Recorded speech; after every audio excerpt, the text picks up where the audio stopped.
Okay, here is how I hand shape a piece of oboe cane. Here in this video, I'll be demonstrating a Baroque oboe reed, but I start from these basic principles for other oboes as well, and I'll have videos on those in the future.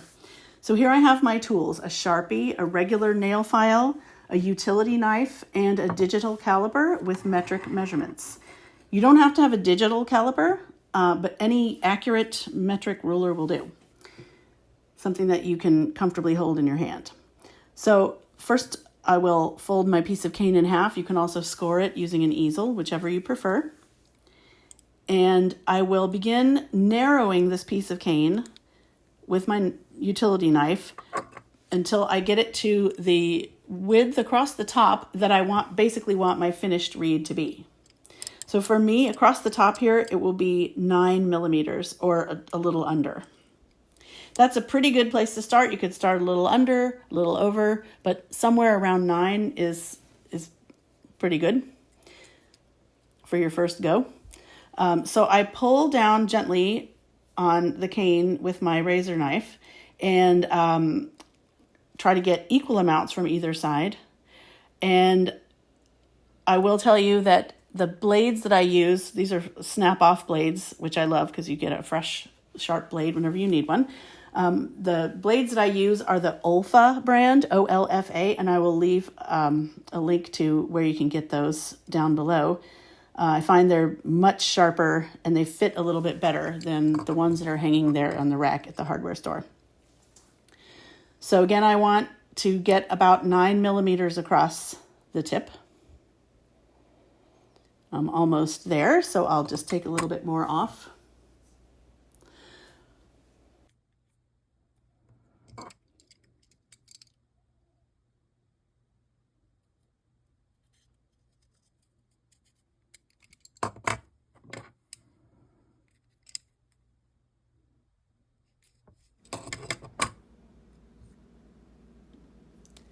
Okay, so the next step is to measure down from the fold to where I'm going to tie the top, where the top of the string is going to be, the top of the throat of the reed. And for me, that is about 25 millimeters. You can also try about 26. Those are a pretty good place to start. And I score across that mark at 25 with my knife, trying not to score very deeply, just enough so that I can see it. And I'll do that on both sides.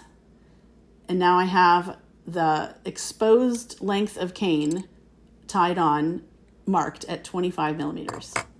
Now I want to mark where the curve will start in the reed. So I measure down again from the top of the fold. I measure down about 18 millimeters. I recommend 18, 19, somewhere around there. And this to me is not as crucial of a starting place as the throat, but this is pretty good. So I mark that on all 4 sides with the Sharpie. And now I know where I'm going to be starting the curve that will give this a characteristic reed shape. So the next thing to do is to remove some cane. You can either do it up where you have marked your 18, or you can start at the top of the throat, that throat mark. And I recommend that if you are nervous about making a long angled cut this is, the grain is not angled, so it can be a little tricky, but you can just do it in steps and it makes it a little bit easier.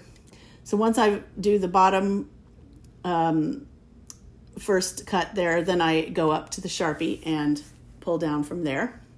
And just make a gentle angle. This is where it's really important that your blades are very sharp, because if it's a little bit dull and you're pushing hard on it, you could certainly accidentally remove too much cane. So you want to be careful with that. And what I'm doing now is measuring the width across that scored mark, the mark that we scored at 25 millimeters. I want that to be about 3 millimeters narrower than the tip width. So if my tip width is about 9, I want this to be about 6. And again, you can make it a little bit wider and narrow it a little bit with a file later if you if you need it to be narrower, if this makes you nervous, just more filing is good. It goes much slower than removing things with a razor blade.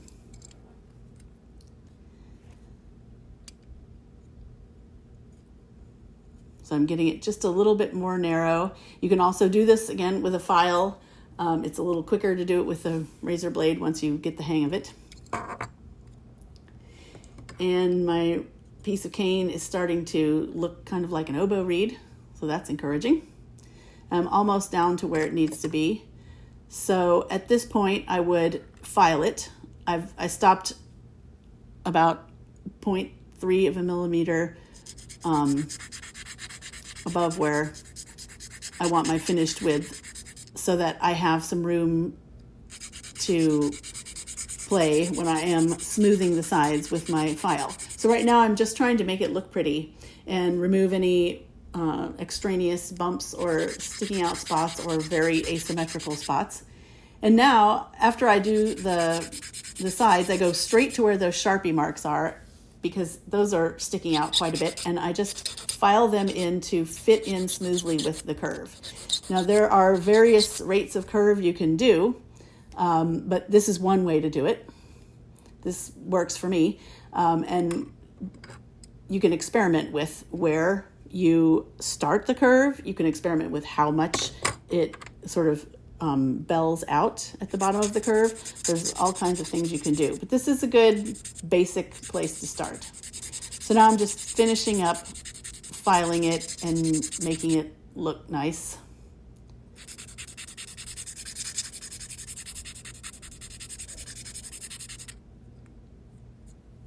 And checking to see that it's basically pretty symmetrical above the mark that I put at the throat.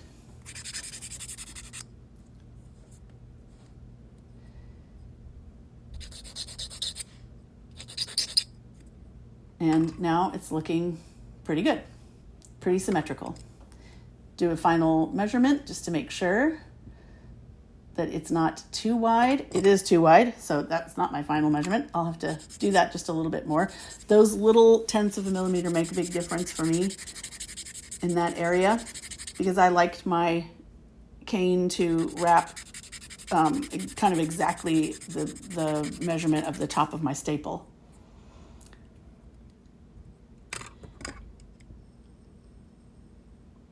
And that is pretty good. So there we have it, and in the next video we can talk a little bit more about tying on and some of those implications for changing your curve and the proportion at the top of your staple. So here's my Oboe d'Amore mandrel, modern Oboe d'Amore mandrel, and modern Oboe d'Amore staples, which is what I use for a top staple, and my beautiful Squirrely Stash thread in the Rusalka colorway. By the way, please do leave any comments or questions down below. And if this video is helpful for you, please do click like and subscribe and all of that stuff.